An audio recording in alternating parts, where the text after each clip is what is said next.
So that's a little bit of fruit. So for musicians who are watching this, the chords are really weird. I'm not just talking about the sound of them. The structure is unorthodox. So usually in pop songs, you have... people like to have like 3 chords or 4 chords, and like that's it for the whole song, which is fine. But I get bored, and when I'm writing alone, I feel like I switch around. I switch like the chord structures around a lot to fit what I'm trying to say. So I think because I am kind of not limited, but because I only play keyboard and I play in a really simple way, I feel like I need to like build the song with a lot of harmonies and with a lot of chord changes. So, for example, if you're in a minor key, like it's summertime and I hang on a vine, they're gonna make me in a sweet red wine, hanging around like a fruit on a tree, waiting to be picked. Come on, cut me free. Then I go into a major. Come on, fill your cup up, looking for some good luck, good luck, good luck to you, hanging like a fruit.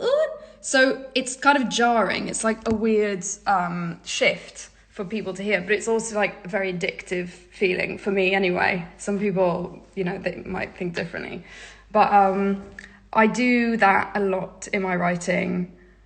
Obviously, I'm like, when I'm writing a song, I'm not conscious of it. I just have to think about it now for the sake of this lesson about like why I compose in a certain way. So yeah, for Marina songs, loads of different chords going from minor to major a lot, no structure. There is very rarely like a 3-chord structure. I think when I've done that before, maybe for like Forget, or Fruit, or just trying to think of another like simple song that I wrote on my own. Let's just say Forget. I use drums first when I'm composing, so I don't go to the piano for something like that. That's usually when I've gotten bored of the piano and I don't know, want to like hear a guitar sound. So I'm going to show you now. I'm going to take you to my laptop right over here. I'm going to switch the screen around, otherwise you'll see me putting my password in. So I thought it'd be fun to show you what my demos look like.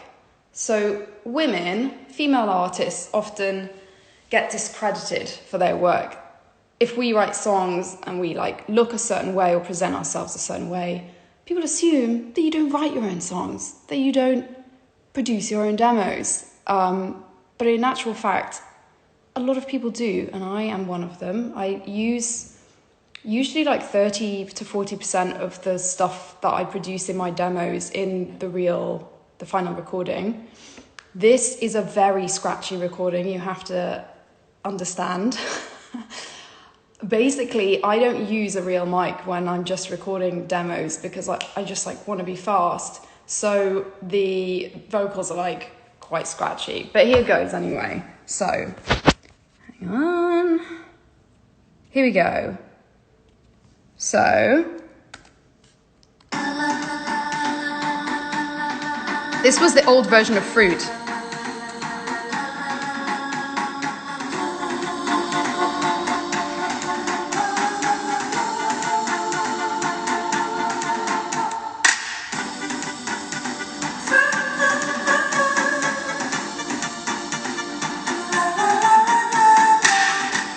No, it's not GarageBand, it's Logic.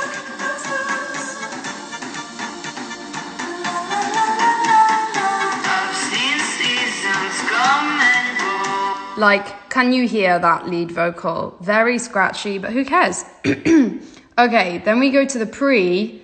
By the way, I haven't opened this since 2014, so I was like, oh my God, I was composing a 6.5-minute song, and there are a lot of different, like, new parts I forgot about. Listen to this. Of course you know this bit.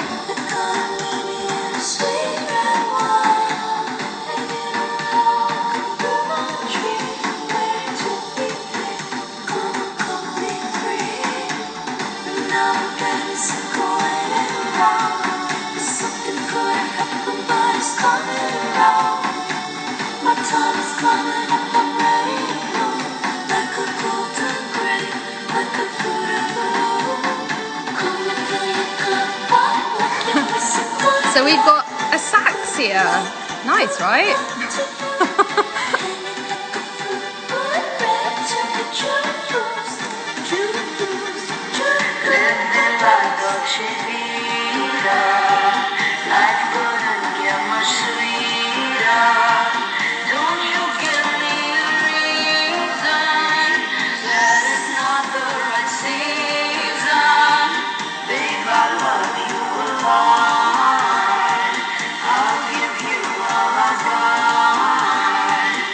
Okay.